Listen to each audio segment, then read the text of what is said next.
as well as through my art working in theater, is how I also represent the Black trans male voice, or a portion of Black trans male voices.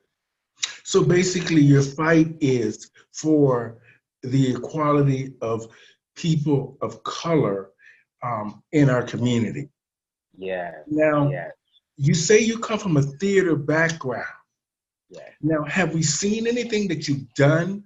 Has anything been on the main stage? Yes. So in 2009, I was actually in a production of a show called Secrets of a Black Boy, which is a production that was written by Darren Anthony, who is Mhm. the brother of Trey Anthony, who wrote The Kink in My Hair. So he wrote the male response to The Kink in My Hair, and I happened to be one of the people in that cast. So I came on one of the later iterations of it, and I toured and worked with that show up until about 2015, 2016, I want to say. Mhm. So that was the first real professional show that I was a part of.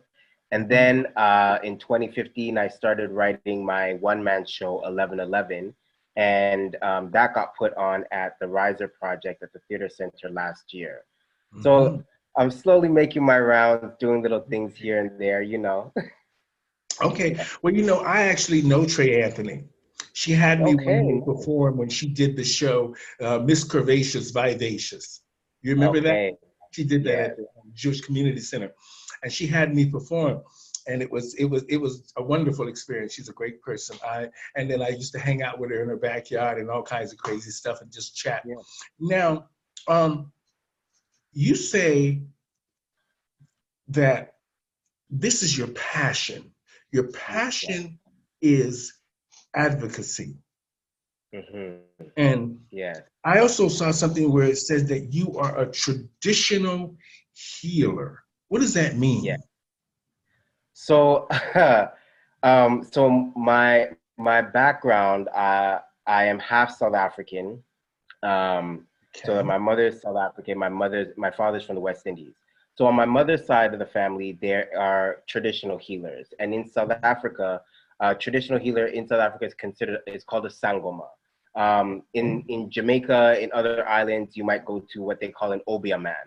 So it's similar in that kind of respect. So I deal with herbs. I do divinations.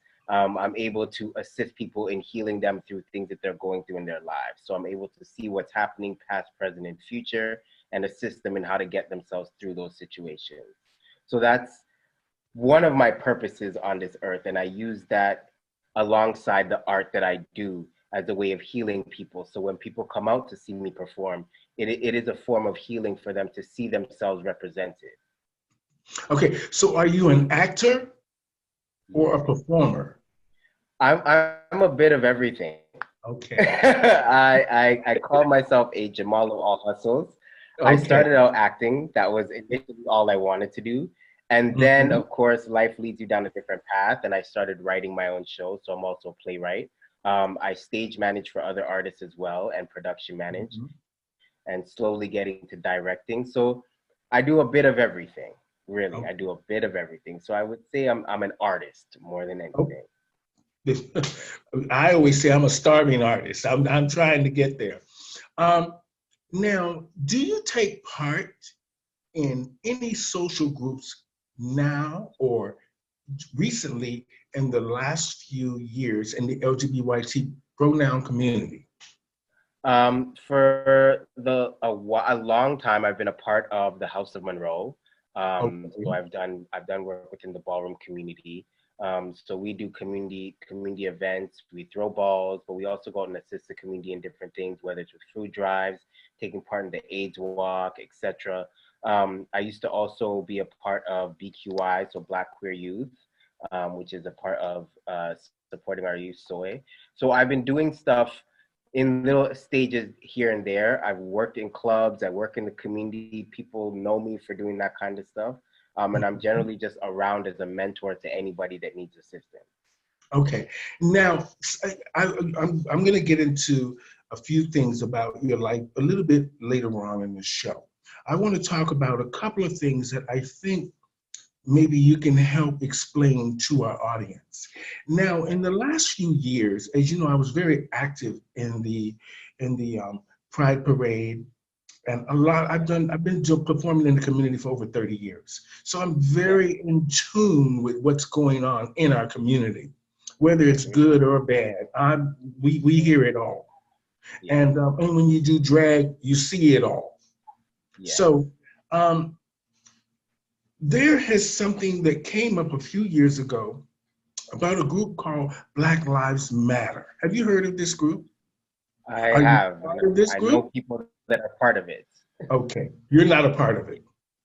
No, I'm not a part of it, but I do understand the work that they're doing. I appreciate the work that they're doing. Yeah. Okay. Can I just ask a couple of questions because um, for me, I had a few issues with a lot of the, let's just say, how they did things. So maybe you can clear it up and I'll have a better understanding in my mind. And to the people that are watching, what happened? Now, why do you think Black Lives targeted the Pride Parade, the gay Pride Parade that includes us all? I think the reality is that Pride, and in and of itself, the history of the Pride Parade is a political history. Yes. And to deny that is taking away from the actual reason as to why we even became a thing, why Pride became a thing, right? When we didn't have places to share space, we didn't have a place we could exist and be ourselves. It was a way of fighting back against a system that wanted to keep our entire existence in a closet, right? So finding a way for us to be proud about it was a beautiful thing, right? Hence Mm-hmm. the beginnings of the Pride Parade, or part of the beginnings of the Pride Parade. Um, and I think over the years, Pride has become a very commercialized thing for Mm-hmm. a lot of cities, realistically. Mm-hmm. Um, at the time, anytime any corporation realizes that there's a community that they can gain some form of relationship with in terms of being able to themselves as a company benefit, they'll Mm-hmm. find a way to assist that community as well. But sometimes it's self-serving. Not Okay. always, but sometimes it can be self-serving, Okay. right? Which is why there are some communities who and some companies where when it's Pride, they have all their Pride flags out and they do all the promotions possible, but the rest of the year there's nothing. You see nothing. They don't talk about it. They don't. They some of their customers even will look at queer people in those spaces as though we don't belong, right? Mm-hmm. Which becomes very hard to deal with because then you're constantly feeling as though you have to be in a closet in some way, shape, or form. Society is trying to push you back in a closet, which isn't exactly fair, right? So I think with BLM, what BLM was trying to do is trying to regain and assist not just the Black community and Blockorama and Blackness, yes, but other groups of color that are part of Pride that have gotten stomped over a little bit over the years, right? Mm-hmm. Where Pride has not always provided the same amount of funds to all groups and all stages that they have, which isn't Mm-hmm. fair, right? There were years when I volunteered for Blockorama for years. Since I first came out, I volunteered for Blockorama.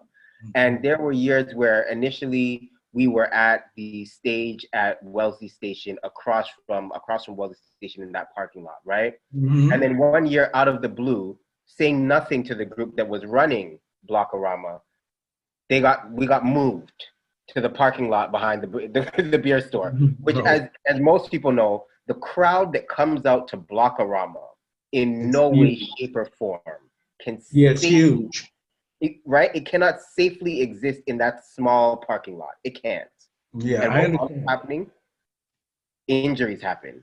Mm-hmm. It was hard for paramedics to even get in. And as well, Blockorama being a space that was geared as a family